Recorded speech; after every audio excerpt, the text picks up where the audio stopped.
In this section, we're going to look briefly at the types of fire extinguisher you will encounter at Heathrow, and then in what circumstances you might consider using one. Please remember, only use a fire extinguisher if it is safe to do so. We'll then go on to look at what information the fire service will be expecting to receive on their arrival at a fire incident.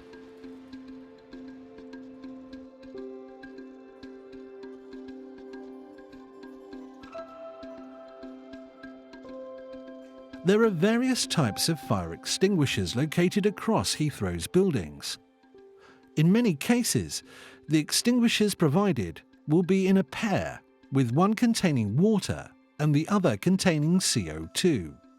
Alternatively, there may be one containing foam and the other CO2, and sometimes just a single foam P50 type.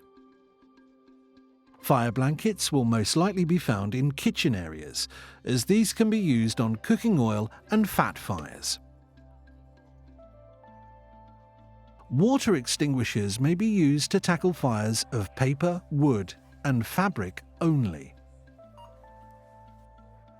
CO2 extinguishers are suitable for use on flammable liquids and electrical equipment.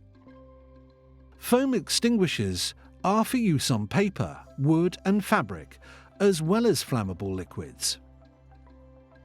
P50 foam-type fire extinguishers may be used on electrical fires of up to 1000 volts, as well as on paper, wood, fabric, and flammable liquids. Finally, only powder extinguishers are suitable for use on paper, wood, fabric, flammable liquids, flammable gases, and electrical equipment. However, these are only located on construction sites or in specific plant rooms at Heathrow.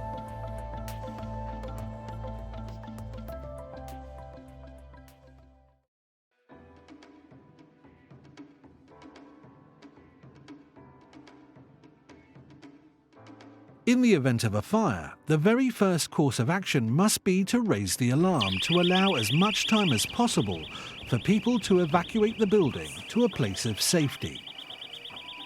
Once the alarm has been raised and people are evacuating, there may be occasions when you feel that the fire is small enough for you to tackle without putting yourself in danger. Remember, only use a fire extinguisher if it is safe to do so. As a gauge, if the fire is any larger than the size of a small waste bin, do not attempt to fight the fire. Instead, you should exit and close the door of the room where the fire is located. Then, you should make yourself known to the responding fire service so that you can provide them with details of the type of fire. For example, what it is that is burning and its location. Yeah, correct, yeah. And I would imagine one of the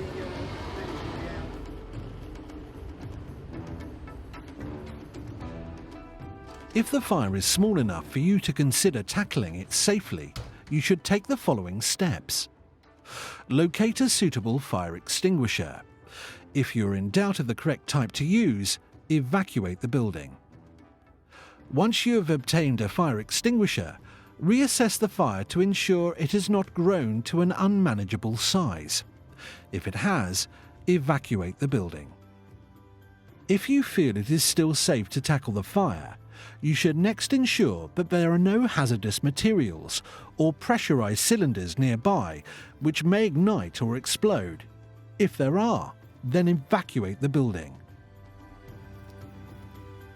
While carrying out any assessment nearby, you should always ensure that the door or exit route is at your back, so you can vacate the room quickly if necessary.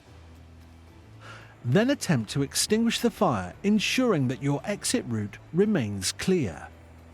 If the fire is still burning once the extinguisher is empty, leave the area, close the door behind you, and evacuate the building. At no point should you take risks or put yourself or others in a dangerous situation. It's also really important to be aware that fire extinguishers are placed within buildings in order to support your evacuation in an emergency situation. They are not there to encourage you or anyone else to stay within the building to fight fires or to put themselves at risk.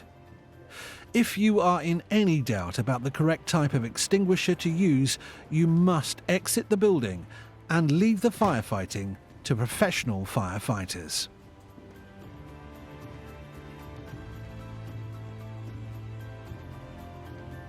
When firefighters arrive, they will expect to be greeted with the following information: confirmation of whether the building has been evacuated or not, confirmation of the incident type. For instance, if the alarm has gone off, is both fire and smoke known to be present? The location of the fire, ideally supported by an A3 size laminated floor plan. Information of any hazardous or pressurized cylinders in the area or any other hazard that may put a firefighter at risk.